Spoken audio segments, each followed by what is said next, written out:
Саламатсыздарбы? Биз бүгүн Ташкент офисинде кезектеги натыйжа менен бөлүшүп кетмекчибиз. Мирхасыл ака Ташкентте ден соолугуна өттү, сонун мощный результат алды. Мирхасыл ака, натыйжаңыз менен бөлүшүп кетиң, илтимас.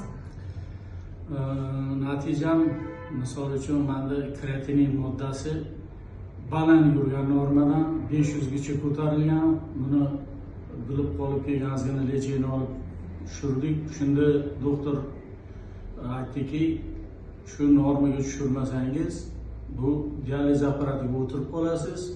Keyin borib buyrak umuman qurib ishlamay qoladi deb aytgan edi.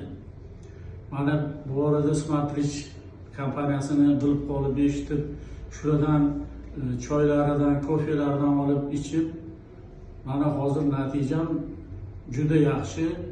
Kreatinin moddasi normaga tushdi, 115 bo'lib.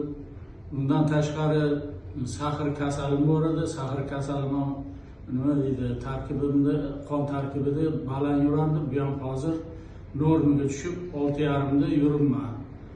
Juda xursandman natijadan. Mana endi shuni yana davom ettirish uchun mana ofisga kelib, yana shu choylardan olish maqsadida o'tiribman shu. Rahmat, Allah razı olsun.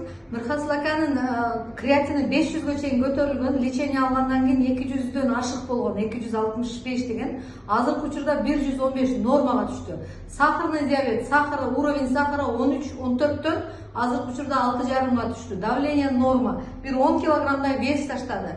Ушул эле өзүнүн натыйжасын айтып отуруп, канчалаган адамдардын аркасынан уже сахарный диабеттен Мирхасыл аканын аркасынан уже 2 адам натыйжа алып атат. Ошондуктан келиңиздер, Smartrich компаниясынын продукциясын биргеликте адамдарга тааныштырайлы, адамдар ичип ден соолугун оңдошсун. Баарыңыздарды чакырып кетем. Smartrich компаниясынын продукциясын ичиңиздер.